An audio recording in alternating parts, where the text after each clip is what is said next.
So I wanted to take this opportunity to share with you the recovery journey so far.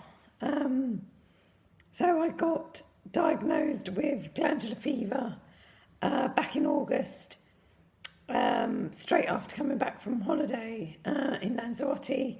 Totally came out of the blue. Was generally well, but clearly was run down and picked up the bug.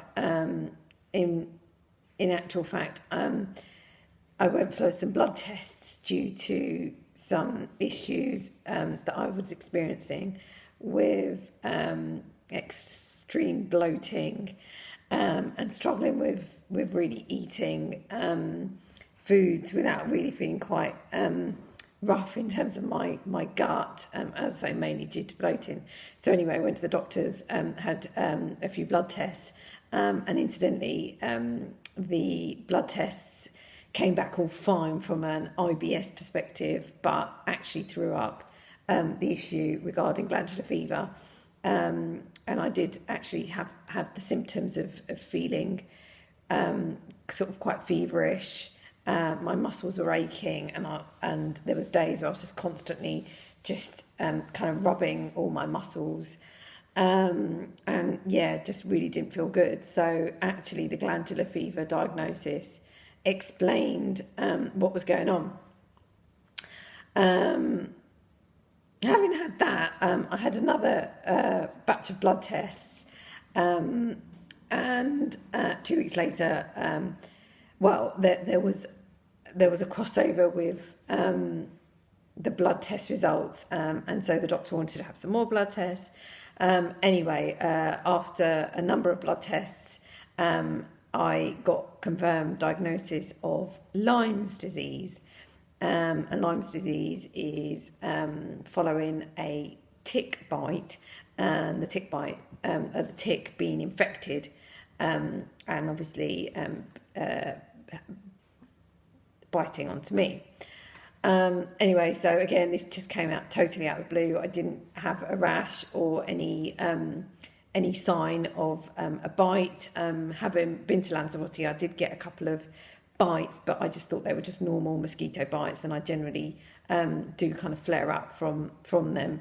But anyway, so confirmed Lyme's disease. Initially, they weren't sure, but had some more tests, or the tests got sent to microbiology, which were analysed in a bit more detail, and then went on to 3 weeks of antibiotics.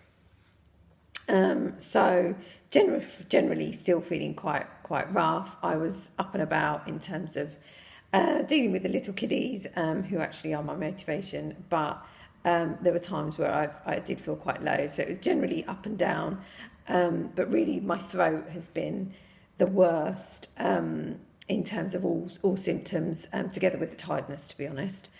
And then more recently, so kind of 7 weeks in, number of kind of blood tests, a number of doctor's appointment, the last one just being this Monday gone, 1st of October, and the doctor confirmed that I've actually got laryngitis as well, which explains why my throat sounds like it does and hasn't recovered for a number of weeks now. And so that's the situation. I'm not on any meds currently. I did have some more blood test results on tests on Monday, and I'm waiting for the results. So that's really the story so far. So we wait and see. I'm keeping positive, trying to anyway. I've been through a wave of cycles in terms of how I'm feeling and how I'm dealing with what's been going on for the last 8 weeks. It's the first time I've been off sick, having been at work for 17 years. So it's a big deal.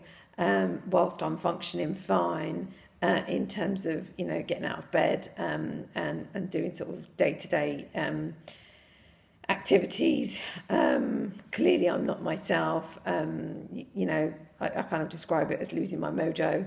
And I don't look great, as you can see.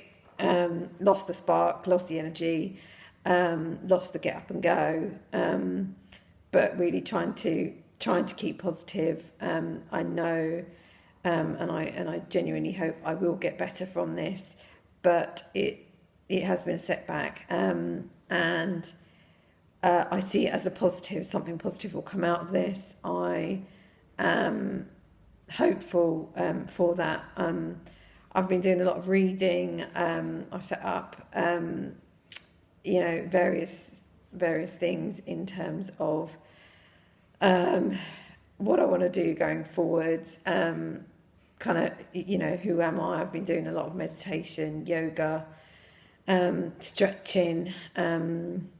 I started a vegan diet earlier this year in any case, and I'm really cautious of what I eat. I've started drinking celery juice, which I read up on and understand it has some super benefits. So a daily 16-ounce fresh celery juice is taken. I'm on apple cider vinegar. I'm also taking probiotic supplements just to make sure I maintain my gut health.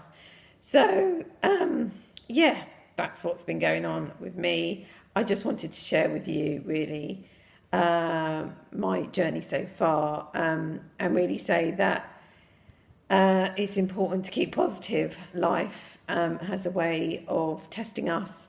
For me, this is a physical test, but also now it's becoming more a mental test in terms of recovering and really not deteriorating from so much time being away from work and so much time being away from reality. I think and I know that I will be a different person and when I recover, because having dealt with what I've dealt with, I'll be a different person in terms of a more stronger person, and have this experience to be able to move on from. So really it's just to say, when, don't be alone, don't suffer in isolation. Make sure you talk to people, your loved ones, your friends, and you will get through this, and I'm sure I will get through this.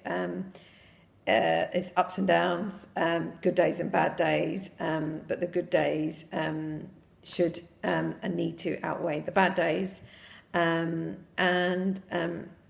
seek help in, as I say, your loved ones. Talk to people in terms of how you're feeling.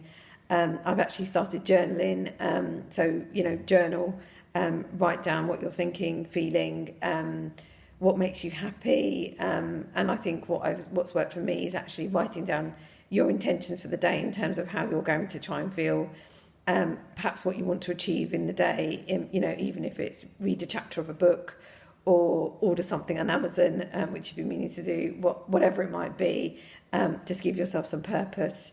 And then similarly at the end of the day, perhaps reflect and think about what you might do differently the next day, particularly if you're having a low day or a down day, and that might be go for a massage, book a massage. It might be some meditation, have a lie-in, have a coffee with a friend, whatever it might be. Think about what will help you keep positive and keep your energy in the best way you can. So I'll sign in with you another time and let you know how I'm getting on based on the latest blood test results. But for now, keep smiling, keep well, and I'll speak to you soon.